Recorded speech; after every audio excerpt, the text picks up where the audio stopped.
Support for Swan Song is brought to you by viewers like you. Thank you.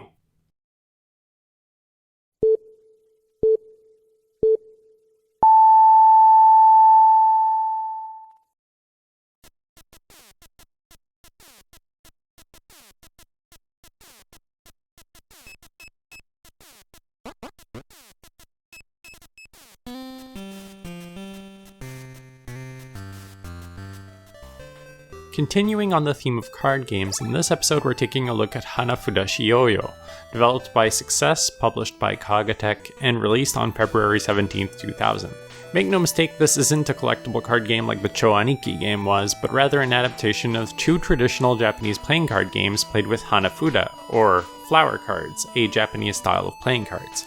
I've always thought Success was a really odd name for a game developer, and it turns out that's for a reason.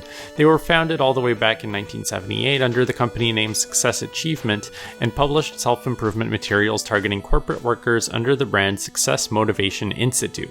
The founder of Success developed an interest in computer programming and games after meeting the president of Sword, a Japanese computer company, one of their biggest customers.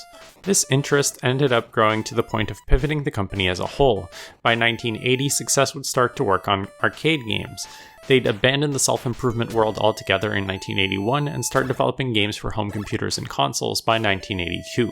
While Success's big retro game hit is undoubtedly the Cotton series of shoot-em-ups, which has seen a lot of renewed interest in the last year, one of their big product lines that feel really important to this video in particular is their Super Light series of budget games released as Super Light 1500 on PS1, Super Light 2000 on PS2, and Super Light 2500 on Nintendo DS.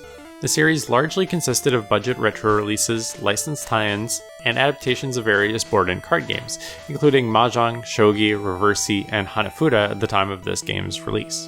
Hanafuda Shiyou marks Success's first of 3 games on the WonderSwan, or at least the first game they were officially credited for. According to some 2020 research from the cutting room floor, it seems that most of the games published by Sammy on the WonderSwan prior to Guilty Gear PT in 2001 had some level of Success involvement. All of the games in the Toryumon board game adaptation series, as well as Armored Unit, are running on top of something called Swan OS Sammy Special Version, according to a hidden debug menu, which displays the phrase Copyright 1999 Success when accessed. It's not clear just how involved they were in the making of these games or if they were ghost-written by them altogether, but they may have been more experienced in WonderSwan development at this point than previously believed. I specifically called out Super Light 1500 because there are a lot of details in the Shogi and Reversi Toryumon games that look awfully similar to their PlayStation Super Light counterparts, but it's hard to tell if that was because Success was directly involved with the Toryumon games, or if that was just how Shogi and Reversi games standardized on user interface quirks at the time. Hanafuda has a somewhat amusing origin story. In the mid-16th century, the Portuguese introduced Japan to playing cards. These weren't French-suited playing cards like much of the Western world is familiar with today, but rather Spanish-suited card decks of 48 cards with 12 ranks and 4 suits: swords, cups, coins, and clubs. The Japanese would not only start playing with these decks, but also start making their own modeled on the Portuguese decks. In 1633, all foreign playing cards were banned as Japan was cutting off the Western world, and by 1648, the ban grew to extend to Japanese-made Tensho Karutao decks as well. But you know how these things go. How often does a government trying to stop gamblers actually end up stopping them? If a deck design became too popular and recognizable, it would be banned by the government, so deck makers had to keep tweaking their designs so they wouldn't necessarily read as a set of playing cards. This constant need for adaptation actually explains a lot about how the Hanafuda deck and designs we're left with today wound up the way they are. Modern 48-card Hanafuda decks consist of 4 cards for each of the 12 months, each themed around a specific flower, shared between 4 suits. Hikari, worth 20 points, Tane, worth 10 points, Tanzaku, the vertical strip of paper the Japanese poems are written on, which is worth 5 points, and Kasu, which are chaff cards worth exactly 1 point. You would naturally assume that each month has 1 card per suit, but no! All months aside from November and December have 2 chaff cards and 1 card for 2 of the remaining suits. November has 1 card of each suit, and December has 1 Hikari card and 3 chaff cards. If the feds are knocking at your door trying to shut down illegal playing cards, and the way they identify something as a card game is by laying things out into a sensible grid of 12 by 4, wouldn't it be in your interest to distribute them unevenly to avoid easy detection? Each card having unique art can be pretty daunting to first-timers too, but again, that's by design. One could make a pretty compelling case that the Portuguese decks that the Japanese were playing with much longer ago were more easily readable and understandable than modern Hanafuda decks, but they also didn't have to adapt to Dutch prohibition for close to 200 years. All things considered, it's actually pretty easy to learn the patterns to look for to identify what month and suit a card belongs to. Hanafuda is probably best known in the Western world for being the reason behind Nintendo's founding all the way back in 1889, as they were originally intended to be a Hanafuda card company. As the company grew, they eventually pivoted to toys and later video games, but they never stopped producing Hanafuda cards, and while it's not quite as front and center as it used to be, it's still possible to view their entire Hanafuda product lineup on the Japanese Nintendo website. Some of these card sets are even featured in Nintendo's Clubhouse Games compilation of board and card game adaptations. There are two distinct game modes in Hanafuda Shiyou, Koi and hana-awase. Hana-awase, or flower matching, is an earlier 3-player form of Hanafuda, whose earliest written record dates back to 1816 when it was banned. At the start of the round, 6 cards are placed face up in front of all 3 players, which I will call the field because I don't know Hanafuda terminology, and each player is dealt a 7-card hand. On each player's turn, if they have a card in hand with the same month or flower as one on the field, they can pair them together and put them into their point pile. If they don't have a match or don't want to match for whatever reason, they must discard a card onto the field. Then no matter what option that player chose, they draw a card from the deck and place it onto the field, unless that card is a match with a card already in front of them, in which case they can take that pair and put it into their points pile.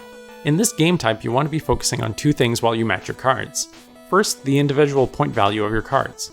Each suit has a different point value, as I mentioned earlier, 20 for Hikari, 10 for Tane, 5 for Tanzaku, and 1 for Chaff. Match higher point value cards together and score more points. Second, you want to be constructing predefined sets of cards called Yaku. Much like Hands and Riichi Mahjong, the rules list a bunch of sets of cards which can be assembled to give you varying amounts of points. When your table has gone through the entire deck of cards, everyone calculates the value of the cards in their point pile as well as the value of the Yaku you can assemble with those cards. Your personal round score is equal to the card's point value, minus 88, plus the Yaku's point value multiplied by 2, minus the total of the 2 other players' Yaku values. Koi is the Hanafuda game type that is played most in the modern day, typically with 2 players, and it plays a lot more like Riichi Mahjong. At the start of the round, 8 cards are placed face up in front of both players, and each player is dealt an 8-card hand. Like in hana-awase, you match cards in your hand with cards on the field of the same month or flower to put them into your points pile if possible, or discard a card onto the field if you can't or don't want to make a match. Afterwards, you draw a card onto the field unless it matches with a card already on the field, in which case both of them go into your points pile. Cards' points values ultimately do not matter at all in Koi.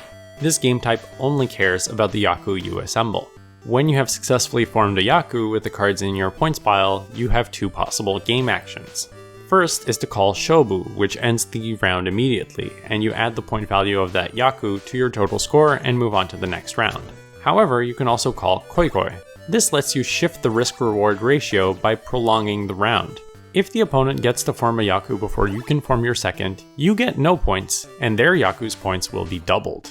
If you form a second Yaku, you get the points for both the first and second Yaku. And if your second Yaku has a points value of 7 or more, those points are doubled.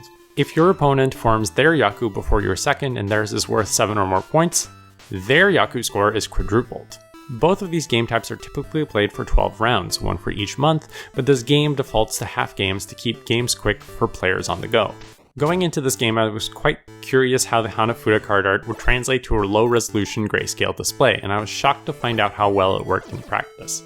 The small sprite renditions of the cards are surprisingly easy to read, and things like blue and red Tanzaku are given different shades of gray that can clearly be differentiated, which is crucial since collecting all of the blue Tanzaku or all of the red Poetry Tanzaku are valid Yaku.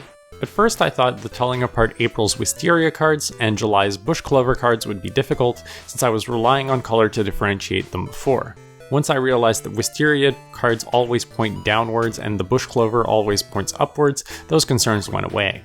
There are also some in-game affordances for this. All cards are displayed in 2 sizes. There's a small size which is used whenever they need to pack as many cards on screen as possible, and a slightly larger size which is used to show which card is selected in your hand or whenever a card on the field is a match for your selected card. This makes it a lot easier for beginners to get a feel for the game by sticking to simpler yaku consisting of matching cards from the same month or cards with consistent visual elements. Unlike a lot of other games in the genre, you can't turn these hints off, presumably because the developers knew that it was as helpful for beginners as it was for improving readability on a small display. While playing this didn't make me fall in love with Hanafuda Shiyou itself, it definitely did get me more interested in Koikoi. If there's anyone in the audience interested in learning Riichi Mahjong but it feels too intimidating to approach all at once, I think Koikoi is a nice introductory game that captures a lot of the excitement of Riichi and develops the same skills that you'll need to play it with a lot less upfront learning. From what I can find online, it seems that Hanafuda Shiyou was explicitly marketed as a simple time waster for when you're out and about waiting for someone to show up to a date or a meeting, and it certainly succeeds as that, but that was also the limit of its ambition. Aside from game length and a few other common rule variations, there's not much in terms of options here. There aren't even multiple CPU difficulty levels, although hana-awase does come across as a naturally more challenging game type, so look into that if Koikoi is starting to get a little bit too easy for you. If you have a link cable and a buddy with a copy of the game, this game does support multiplayer, which I suppose was nice at the time. The package is solid, provided you go into it with the right expectations.